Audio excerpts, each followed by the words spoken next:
जब सीए का बिल पारित हुआ था तब उस वक्त थोड़ा हिंसा का माहौल बना था देश में। कुछ आप लोगों को कोई इस बात की चिंता है कि इस बार भी बहुत अच्छा किया आप सीए निकाल दिया।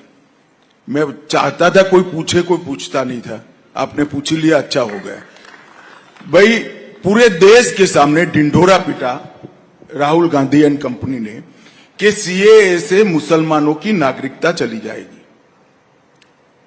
अब सीएए पूर्णतया लागू होने से 2 साल हो गए। मैं राहुल गांधी को सार्वजनिक चुनौती देता हूं, एक भी मुसलमान की अगर नागरिकता गई है तो हमें बताएं। पूरे देश को कांग्रेस पार्टी ने गुमराह किया, इनके इंडी अलायंस वालों ने गुमराह किया। मुसलमानों की नागरिकता चली जाएगी, नागरिकता चली जाएगी, नागरिकता चली जाएगी, और देश में हिंसा करे। यही जिम्मेदार है हिंसा के लिए। तो इस बार नहीं लगता आपको कि ऐसा कोई डर?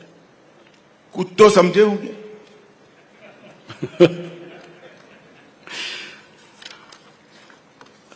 अमित जी, थोड़ा दूसरे सब्जेक्ट डिलिमिटेशन की ओर बढ़ते हैं। यह मुद्दा भी बहुत गर्म रहा है पिछले कुछ महीनों में। तो डिलिमिटेशन से क्या आप आज ये आश्वासन साउथ सदर्न स्टेट्स को दे सकते हैं कि डिलिमिटेशन से उनकी सीटों पे कोई कमी नहीं आएगी प्रोपोर्शनेटली? देखो, मेरे कोरे आश्वासन से शायद साउथ के हमारे भारतीय है वो नहीं समझ पाएंगे। मैं थोड़ा कहना चाहता हूं। जरूर। हिमाचल में कांग्रेस की सरकार है जी, वहां डिलिमिटेशन के लिए कुछ हो रहा है? जरा बोलो ना भाई। जी जी, नहीं हो रहा है। नहीं। कई जगह इंडी अलायंस की सरकार है, वहां डिलिमिटेशन के लिए कुछ हो रहा है? नहीं। सिर्फ तमिलनाडु में क्यों हो रहा है? चुनाव आ रहा है। चुनाव है। अभी डिलिमिटेशन सरकार ने घोषित किया है क्या? जी नहीं। नहीं। एक सेकंड। जी जी। डिलिमिटेशन एक्ट हमने बनाया है क्या? नहीं बनाया। जी नहीं। डिलिमिटेशन कमीशन में किसी सुप्रीम कोर्ट के जज को अपॉइंट किया है क्या? नहीं किया है। तो आज है क्या? क्योंकि रैंपड करप्शन कर कर तमिलनाडु की जनता आपके खिलाफ हो गई है, इसको ढकने के लिए ये मुद्दा आज उठा रहे हो। आज बुरहत क्या है डिलिमिटेशन लाने का? मगर आपने कहा है, मैं स्पष्टता कर ही देता हूं, दक्षिण के किसी भी राज्य ने, किसी भी मतदाता ने, किसी भी पॉलिटिकल पार्टी ने चिंता करने की जरूरत नहीं है। भारतीय जनता पार्टी का वादा है कि किसी को अन्याय नहीं होगा, आपकी प्रोरेटा सीटें बनी रहेंगी। तो मतलब अगर 7.5 सीटें होंगी तो प्रोरेटा के हिसाब से उनकी जो बनती है 180 मैंने कह ही दिया भैया। पहले भी कह चुका हूं, मगर ये सुनना ही नहीं चाहते जी। क्योंकि ये शोर शराबा बंद कर देते हैं तो उनको करप्शन का जवाब देना पड़ेगा, उनको परिवारवाद का जवाब देना पड़ेगा। चुनाव मुद्दे पर वो चाहते नहीं। तो जैसे 750 सीटें अगर हो गई तो उत्तर प्रदेश की सीटें भी बढ़ के 110 120 हो जाएंगी, तो ये बहुत बड़ा नंबर है। राहुल जी, ऐसा है कि डिलिमिटेशन कमीशन का हर बार एक्ट बनाना पड़ता है। अभी तक की एक्ट का आयुष्य 25 तक था। अब नया एक्ट आएगा तो वो भी समझते हैं, हम भी समझते हैं, पार्लियामेंट में आएगा। छिप छिपा कर नहीं हो सकता। इसके पहले ऑल पार्टी कंसल्टेशन होगा, एक्ट आएगा, शायद समिति को भी जाएगा या डायरेक्ट भी होगा, तो चर्चा होगी ना जी। अभी कुछ आया ही नहीं है और आप हो अल्लाह कर रहे हो क्योंकि आपको चुनाव में मुद्दा चाहिए।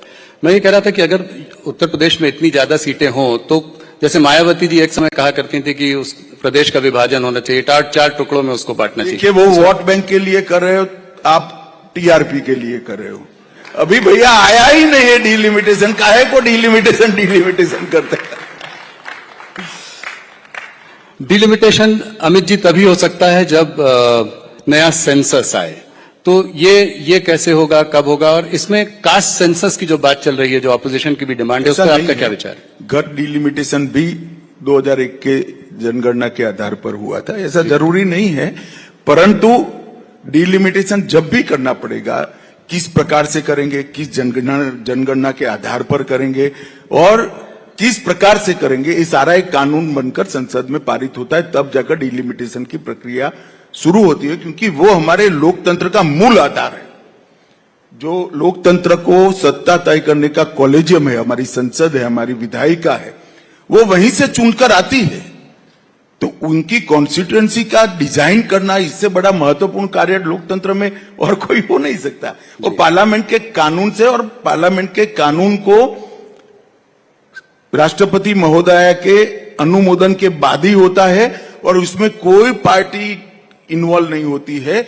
इसमें सुप्रीम कोर्ट के एक जज इसकी अध्यक्षता करते हैं। जी अमित जी, एक और बड़ा मुद्दा आप लोगों का रहा है वन नेशन वन पोल। काफी चर्चा भी हुई है, उसमें आपने काम बहुत किया है। ये कैसे कर पाएंगे आप? इसको पारित करने के लिए आपको 2/3 बहुमत की जरूरत है, तो और कौन सी पार्टियां जुड़ सकती हैं आपसे? इस मुद्दे को कैसे, इस कार्यकाल में इसमें हम कुछ देखेंगे क्या?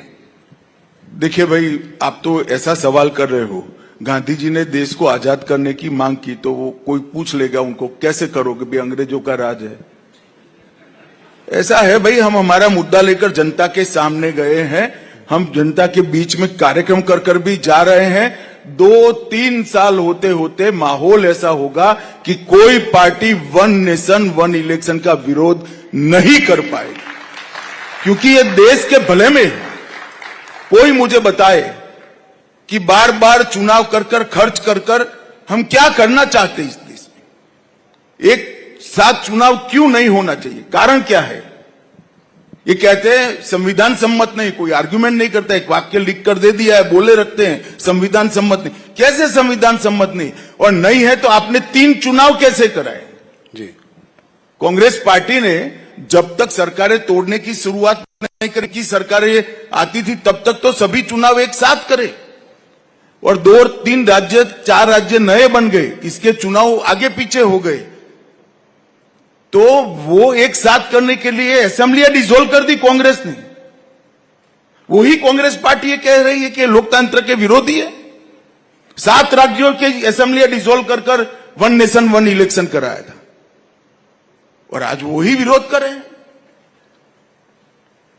जनता वो मानते हैं, ऐसे नहीं सोचती है। जनता के अपने के सोचने के तरीके, कुछ नेता ऐसा मानते हैं कि मैंने कह दिया तो बस जनता मान गई, और फिर परिणाम आते हैं तो कहते हैं कि भाई ईवीएम में गड़बड़ हो गया। एक्चुअल में भैया आप जो बोलते हो वो जनता मानती नहीं है।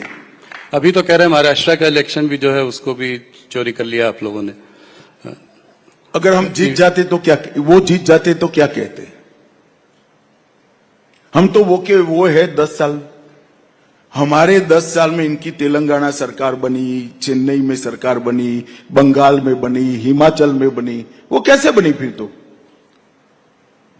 कांग्रेस की बात हो रही है तो एक सवाल यहां पे आपसे पूछना चाहूंगा। ये एआईसीसी का सेशन चल रहा है, उसमें जो खबरें हम पढ़ रहे हैं, देख रहे हैं, जो वहां से निकल के आ रही है, तो उसमें लीडर्स का मानना है 2 तरीके के थॉट्स हैं। एक तो ये है कि मोदी को गाली दो, मोदी के खिलाफ भाषण देते रहो, मोदी के पीछे पड़े रहो, और दूसरा कुछ नेता ये मानते हैं कि आप अपनी ऑल्टरनेट सोच, अपना विजन भी सामने लोगों के रखें। आप क्या कहना चाहेंगे इस पर? राहुल, देखिए, इसका मतलब है कुछ तो समझ वाले लोग अभी भी वहां बचे हैं क्योंकि इतने सालों का अनुभव है, 2001 से लेकर 2025 तक का, जितनी बार मोदी जी को गाली दी, इनकी माता जी ने भी दे दी, इन्होंने भी दे दी, जितनी बार गाली दी मोदी जी और मजबूत होकर बाहर आए हैं। उनको मालूम नहीं हमारे दल का चुनाव चिन्ह कमल है, जो कीचड़ में ही खिलता है, ज्यादा खिलता है।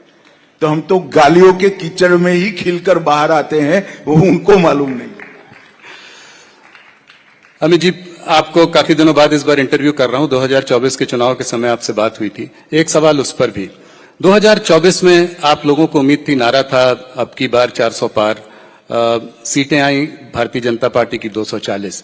कहां गड़बड़ हो गई? कहां रणनीति में कमी रह गई? देखिए राहुल जी, हम भी मानते हैं कि हमारी सीटें कम हुई, वो तो आंकड़ा है जी, मगर ये जो कह रहे हैं कि भाई ये तो ये कह रहे थे ये आए, ये कह रहे थे ये आए, मुझे बताओ, कोई खिलाड़ी मैच खेलने जाएगा, सामने टीम कैसी भी हो, पिच कैसी भी हो, वो क्या कहेगा? नहीं हम आज हार जाएंगे, ऐसा कहेगा क्या?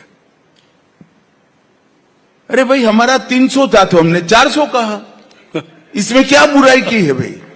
हम तो सोचते ही हम बढ़ोतरी करेंगे और करेंगे। अभी भी मैं कहता हूं हम तमिलनाडु जीतेंगे, बिहार भी जीतेंगे और इनका सुपड़ा साफ होगा।